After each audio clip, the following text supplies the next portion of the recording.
illa billah.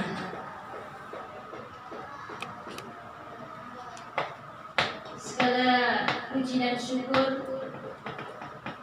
biqaulina alhamdulillahirabbil alamin.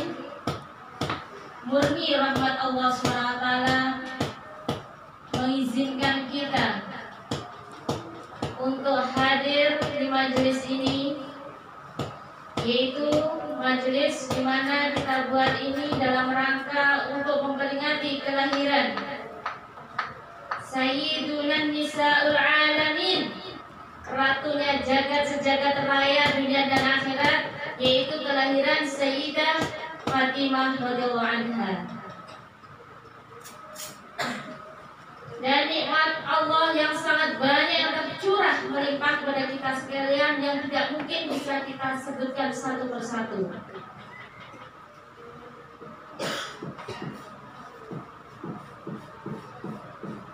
Salawat serta salam Allahumma sholli ala Sayyidina Muhammad wa ala ali Sayyidina Muhammad. Senantiasa kita sanjungkan kepada Habibina wa Syafi'ina wa Maulana Sayyidina Muhammad sallallahu alaihi wasallam.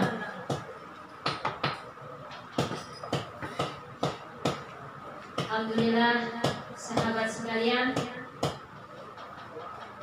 di hari ini, di bulan Jumadil Tsani atau Jumadil Akhir, tepat tanggal 20, lahirlah sang penghulu wanita yang sangat harus kita jadikan barometer bagi kita, tolak ukur bagi kita sebagai wanita muslimah dalam zahir maupun batinnya. Walaupun sangat jauh kita untuk bisa meneladani beliau karena sangat-sangatnya kekurangan kita. Jadi kalau hari lahirnya ibunda kita, ayah kita, diri kita, mungkin kelak anak-anak kalian dan sebagainya, kita berusaha untuk ingatnya, tanggalnya, bulannya, sudah jauh-jauh hari di-prepare, dipersiapkan. Nah ini bagi kita kaum hawa, pemimpin kita nanti masuk ke dalam surga adalah beliau Sayyidah Fatimah. Maka majelis ini kita buat agar rasa cinta kita, rasa mengidolakan kita kepada beliau semakin hebat, semakin kuat, dengan harapan apa kita kelak sampai di dunia sampai di akhirat menjadi golongan yang menjadi pecintanya Sayyidah Fatimah yang hakiki dan akhirnya dimasukkan dalam barisan Sayyidah Fatimah. Allahumma amin. Jadi Sayyidah Fatimah itu umurnya nggak lama. Jadi saya tuh berpikir ketika Jumadil Akhir seperti saya ini, ya Allah ya Rabbana, ternyata bonus yang kau berikan kepada hamba itu begitu besar usia ini. Sayyidah Fatimah itu usianya nggak lama teman-teman, hanya 28 tahun. Beliau itu di dunia hanya 28 tahun. Tetapi amalan beliau itu mengalahkan orang yang hidup ribuan tahun. Begitu. Jadi Sayyidah Fatimah, ketika kita mendengar Sayyidah Fatimah Zahra, kita bayangkan sosok yang sangat cantik cerita, yang sangat indah akhlaknya, yang masya Allah luar biasa. Beliau itu hanya di dunia 28 tahun. Begitu. Jadi wadzakir fi ayyamillah, kita harus selalu mengingat hari-hari yang disempurnakan oleh Allah. Di antara hari-hari yang istimewa yang disempurnakan oleh Allah yaitu hari kelahirannya Sayyidah Fatimah. Ini. Jadi kita perlu mengingat, mengenang dengan harapan apa kita mampu untuk menyambungkan hati kita yang mungkin hati kita selama ini belum tersambung, atau yang mungkin pernah tersambung terputus, atau yang tersambung tapi sambungnya masih sedikit. Maka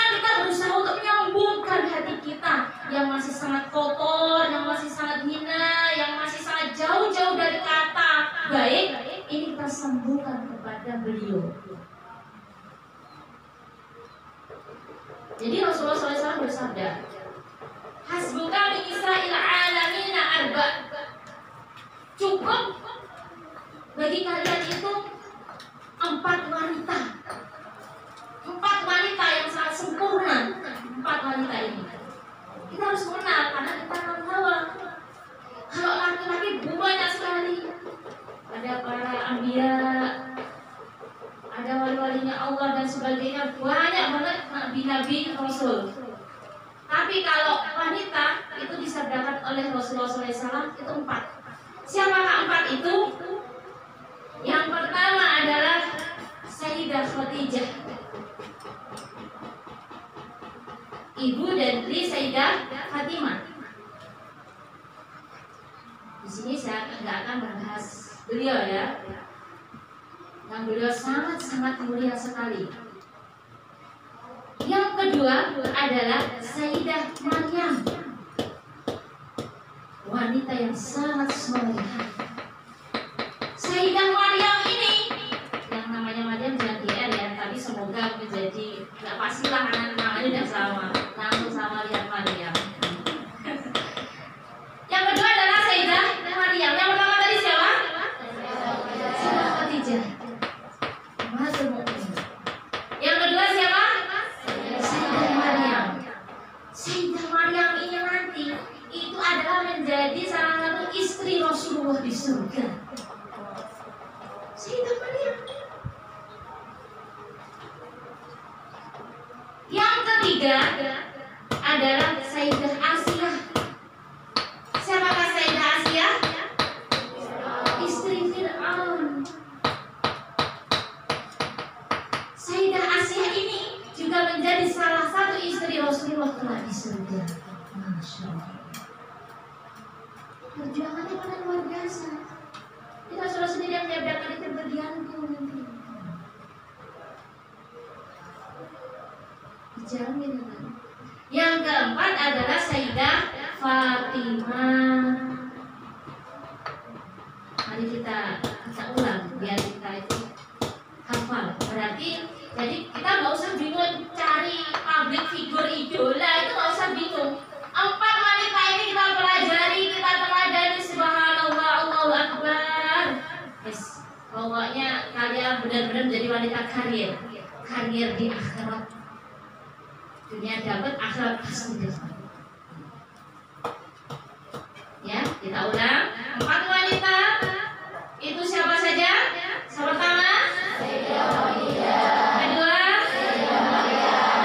ketiga, keempat. Mari kita berikan dulu salam kepada Sayyidah Fatimah Hasanah. Semuanya bunyi ya. Semua bunyi dengan pastilah kita mengadakan sanjungan puja kepada Sayyidah Fatimah hari ini. Semoga ini menunjukkan rasa cinta kita kepada beliau, dan kelak beliau juga akan memasukkan kita ke dalam barisannya beliau. Amin.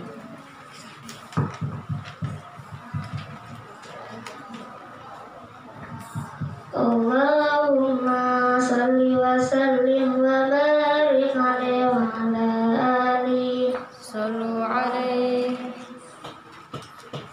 Salam bagi Azara, salam guru wanita. Salam bagi Azara,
Jadi Sayyidah Fatimah itu lahir tatkala baginda Rasulullah SAW belum diangkat menjadi nabi. Bertepatan dengan hari beliau akan lahir, itu ada renovasi Ka'bah. Ka'bah Musharrafah sedang direnovasi. Renovasi ini adalah tahap terakhir untuk meletakkan Hajar Aswad. Jadi setelah itu selesai, nggak ada renovasi, sudah sempurna Ka'bah itu. Jadi saat itu adalah renovasi dalam rangka untuk peletakan Hajar Aswad. Nah saat itu semua suku Quraisy berkumpul bahkan sampai berdebat untuk menentukan siapakah yang berhak meletakkan Hajar Aswad di tempatnya. Semua suku otomatis mengajukan kepala sukunya masing-masing. Karena apa? Ini akan menjadi catatan sejarah sepanjang masa siapakah yang meletakkan Hajar Aswad di tempatnya. Ini bukan peristiwa main-main. Mereka berdebat untuk menentukan siapa yang meletakkan. Akhirnya salah satu orang usul, bagaimana kalau yang meletakkan Hajar Aswad ini adalah siapa yang tadi hadir pertama kali masuk ke sini. Berarti orang itu sangat disiplin, sangat tertib, sangat bagus untuk dijadikan contoh. Siapapun yang pertama kali hadir di sini, itulah yang berhak meletakkan Hajar Aswad. Bagaimana? Setuju? Semuanya hadir setuju. Rodina, setuju semuanya. Akhirnya diusut. Subhanallah, memang tidak ada yang kebetulan. Ternyata yang hadir pertama adalah Sayyidina Muhammad Sallallahu Alaihi Wasallam. Beliau yang hadir. Tapi subhanallah, karena akhlak beliau yang sangat mulia, tidak mengedepankan egonya, tidak mengedepankan apapun jabatan ataupun pangkat ataupun pujian atau apapun. Beliau tidak memikir dirinya sendiri. Maksudnya, oh kalau gitu saya yang bilang ambil Hajar Aswad kalau takkan. Bukan begitu akhlak baginda Rasulullah SAW. Akhirnya semua berkumpul. Rasulullah seorang Rasul yang sangat jenius, yang kejeniusannya itu tidak ada tandingannya. Maka beliau berpikir langsung setelah diketahui bahwa yang pertama kali itu adalah beliau, sebelum memutuskan semua kabilah sepakat apa tidak, ditanya dulu. Ternyata Muhammad waktu itu belum jadi nabi ya. Waktu itu jadi inilah Muhammad ternyata yang pertama masuk. Bagaimana, apakah kalian ridho kalau Muhammad yang menentukan untuk meletakkan Hajar Aswad? Semua menjawab Rodina bil Amin. Semua itu sudah dijuluki oleh dengan julukan Al-Amin, dapat dipercaya. Akhirnya Rasulullah memutuskan, baiklah kalau begitu semua kepala suku dari kaum Quraisy dipanggil untuk memegang, katakanlah kalau di sini sorban gitu ya. Sorban ini seperti ini misalkan sorban. Terus misalkan ini Hajar Aswad gitu ya. Ini Hajar Aswad. Setiap kepala suku perwakilan dari suku itu diperintahkan Rasulullah untuk memegang pucuknya. Nah, akhirnya diangkat bareng-bareng. Subhanallah. Itu di luar pemikiran semua yang ada di situ. Ini menunjukkan bagaimana Rasulullah itu benar-benar sangat mulia sekali. Diangkat bareng-bareng, jadi semuanya mengangkat gitu kan. Jadi kalau dicatat sejarah, ya mengangkat semuanya. Nah, setelah diangkat bareng-bareng mendekati tempat Hajar Aswad, barulah baginda Rasulullah SAW mengangkat Hajar Aswad tersebut, diletakkan di tempatnya. Selesai, sempurnalah Ka'bah. Sempurnalah Ka'bah. Seiring meletakkan Hajar Aswad itu ternyata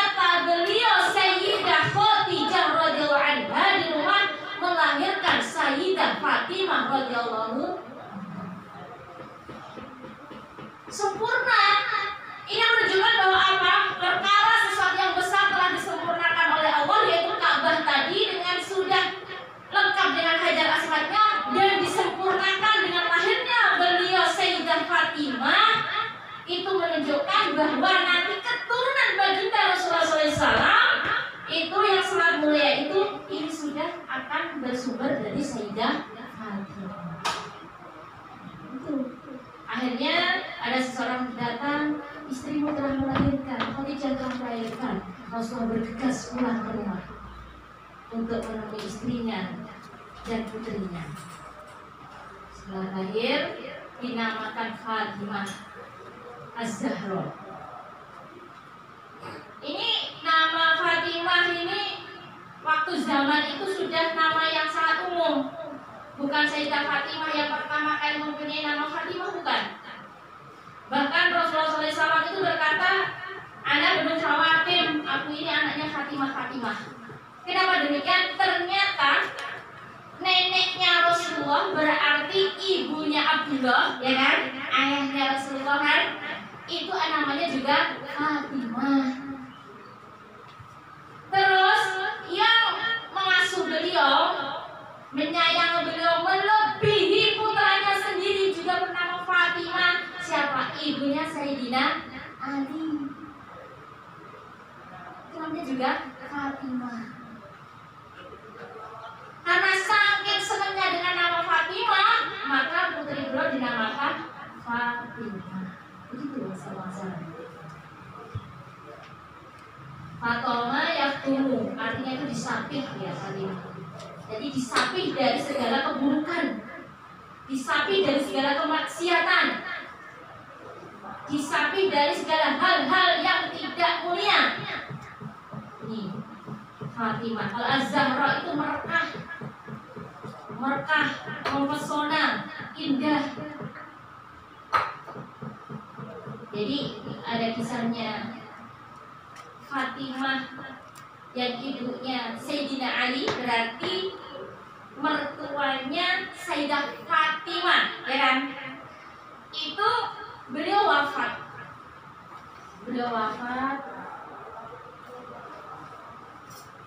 Fatimah ibunya Sayyidina Ali itu sangat cintanya, perhatiannya spesial banget pada Rasulullah. Maka ketika beliau wafat, liang kuburnya Fatimah itu ditiduri oleh baginda Rasulullah. Dia berbaring di luar tidur.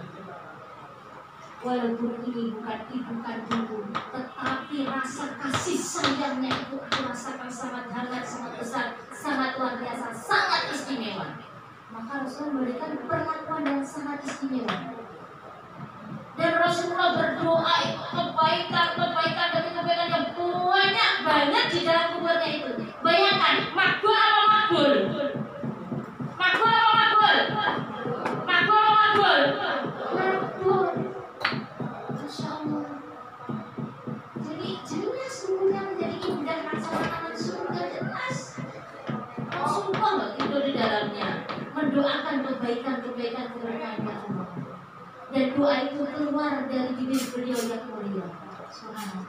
Saking cintanya Rasulullah kepada Ibu Fatimah.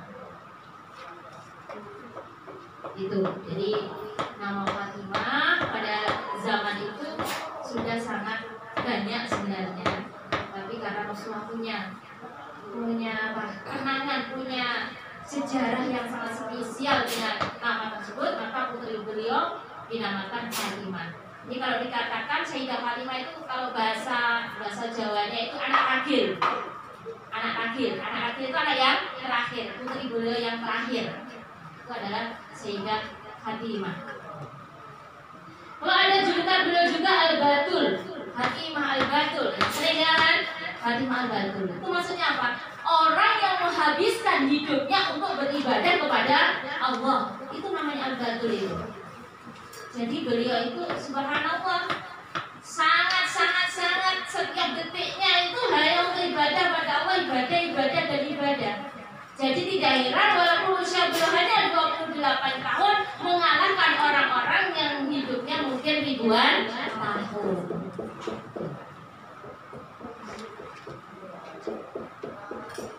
Rasulullah SAW juga bersabda, Fatimah bin Adi ini, Fatimah itu darah dagingku. Sayyidah Fatimah itu pernah bersabda, tidak ada satu orang pun kemiripannya itu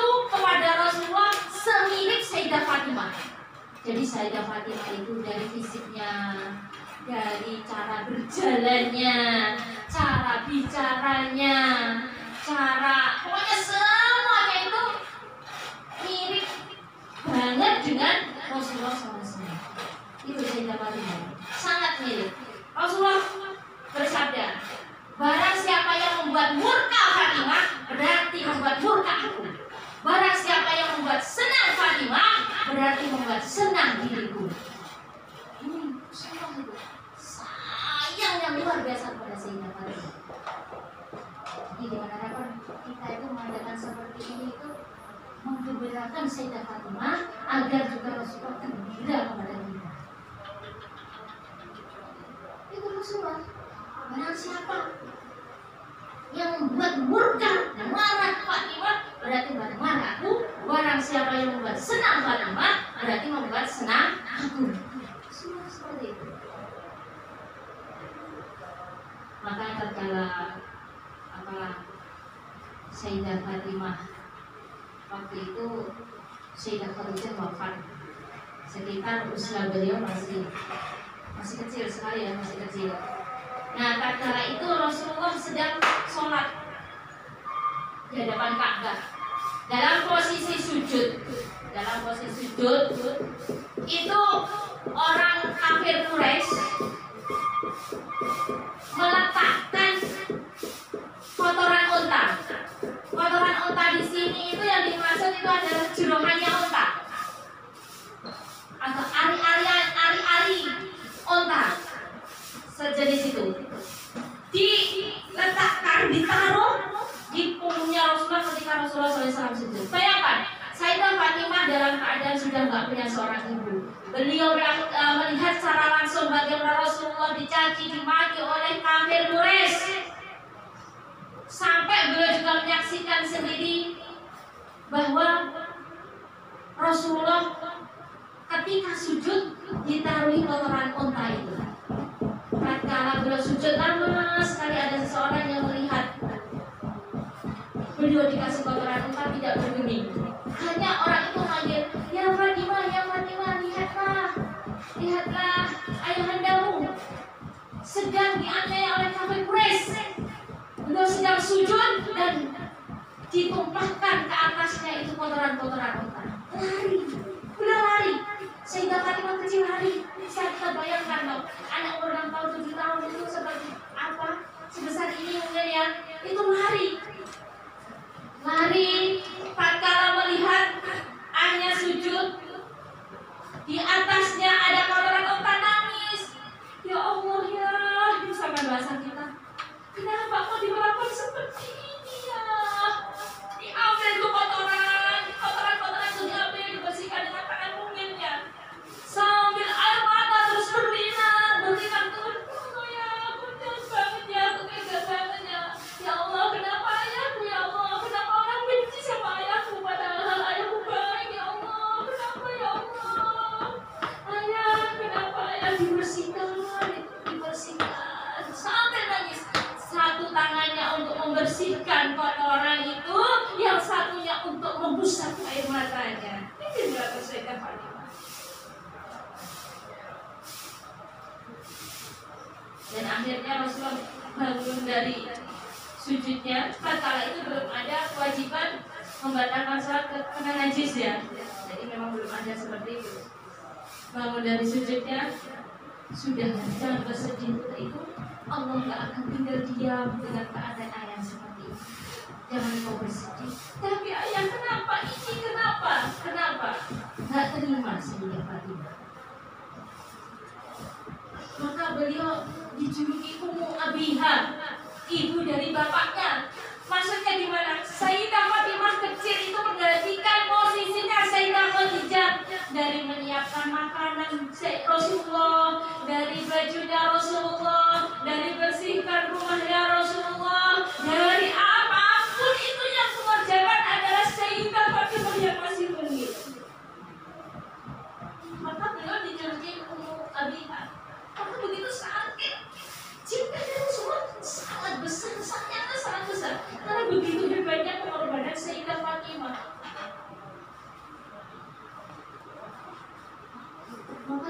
diikuti dengan Ummu Habibah, ibu dari bapaknya. Sayyidah Fatimah tumbuh dalam didikan langsung manusia termulia baginda Muhammad SAW. Jadi secara dohir batinnya sangat terjaga kesuciannya, kemuliaannya, Masya Allah luar biasa. Akhirnya Sayyidah Fatimah tumbuh semakin dewasa dan tiba saatnya untuk menikah. Banyak dari para sahabat, dari kaum bangsawan, dari kaum ternama yang ingin semuanya itu untuk memperistri Sayyidah Fatimah. Siapa sih waktu zaman itu yang tidak ingin mempunyai istri sehebat, semulia, secantik, secerdas, sesolehah, sesempurna Sayyidah Fatimah? Semua pria pasti menginginkan. Yang tidak dikasih Al-Fatihah. Ya, sebelum saya lanjutkan bagaimana